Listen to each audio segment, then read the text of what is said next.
வணக்கம் மக்களே. இன்னைக்கு வீடியோவில் நம்ம கார்லிக் சிக்கன் ஒரு அட்டகாசமான ப்ராடக்டை வச்சு பண்ண போகிறோம். அதுக்கு முன்னாடி நம்ம சேனலை ஃபஸ்ட் டைம் பார்க்குறீங்கன்னா லைக்கு, ஷேரு, சப்ஸ்கிரைப் பண்ணி கீழே இருக்க பெல் ஐக்கானை ப்ரெஸ் பண்ணிக்கோங்க. வாங்க வீடியோக்குள்ளே போகலாம்.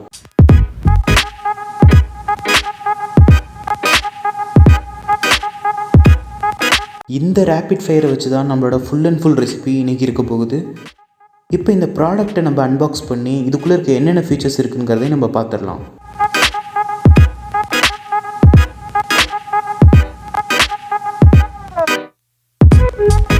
இது கூட சேர்ந்து நம்மளுக்கு ஒரு யூசர் கைடும் ஒரு குக் புக்கும் கொடுத்துருக்காங்க.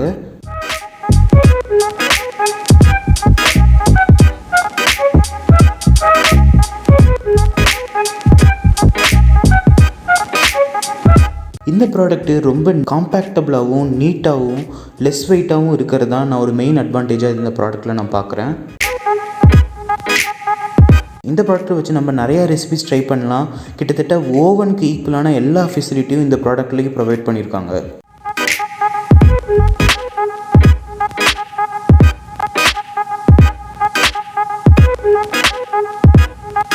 இந்த ப்ராடக்டை வச்சு தான் நம்ம ஆயிலே சேர்க்காம சிம்பிளான கார்லிக் சிக்கன் எப்படி பண்ணுறதுன்னு பார்க்க போகிறோம்.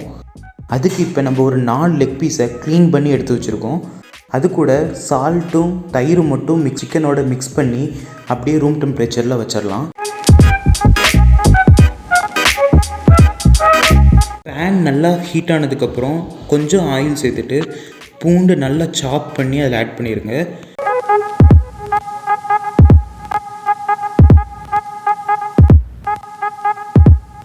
பூண்டு ஒரு 25% குக் ஆனதுக்கப்புறம் அது கூட கொஞ்சம் சால்ட்டு, அப்புறம் சில்லி பவுடர், அப்புறம் கொஞ்சம் லெமன் ஜூஸ் கொஞ்சம் ஆட் பண்ணி 10 செகண்ட்ஸ் மட்டும் குக் பண்ணிவிட்டு அதை அப்படியே நம்ம சிக்கனில் எடுத்து நம்ம ஆட் பண்ணிடலாம்.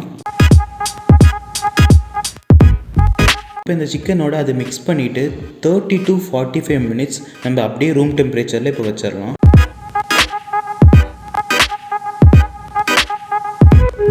ஆல்மோஸ்ட் 40 மினிட்ஸ் சிக்கன் நல்லா மேரினேட் ஆயிடுச்சு. இப்போ நம்ம சிக்கன் பீசஸ் எடுத்து நம்ம ஃப்ரையரில் வச்சிடலாம்.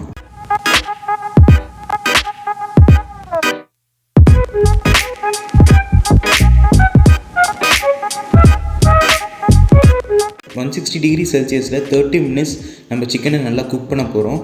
சிக்கன் நல்லா குக் ஆகிட்டு இருக்கட்டும். அதுக்குள்ளே சிக்கனுக்கு வேண்டிய டிப்பு ரெடி பண்ணிடலாம். அதுக்கு கொஞ்சம் தயிர் எடுத்துக்கோங்க. அது கூட 1 டீஸ்பூன் சுகர் ஆட் பண்ணிக்கிட்டு நல்லா மிக்ஸ் பண்ணுங்க.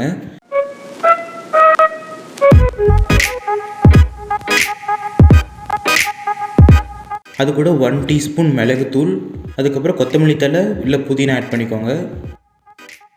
அப்புறம் சால்ட்டு, அப்புறம் குக்கிங் ஆயில் ஆட் பண்ணி நல்லா மிக்ஸ் பண்ணிங்கன்னா இதுக்கு சிக்கனுக்கு சூப்பரான டிப்பு ரெடி ஆயிடுச்சு.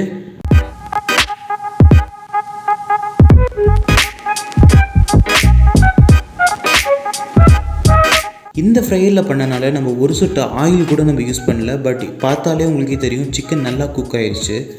நம்ம நார்மல் தவாவில் பண்ணுறதுக்கும் ஏர் ஃப்ரையரில் பண்ணுறதுக்கும் நிறைய டிஃப்ரென்ஸ் இருக்குது. நம்மளுக்கு ரொம்ப ஈஸியாகவும் வேலை முடிஞ்சிருது.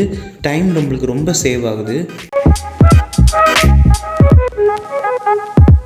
கண்டிப்பாக இந்த ரெசிபியை ட்ரை பண்ணி பாருங்கள். இந்த வீடியோ உங்களுக்கு பிடிச்சிருந்தா லைக்கு, ஷேரு, சப்ஸ்கிரைப் பண்ணி கீழே இருக்க பெல் ஐக்கானை ப்ரெஸ் பண்ணிக்கோங்க. வேறு நம்ம நெக்ஸ்ட் நல்ல ஒரு வீடியோவில் மீட் பண்ணலாம்.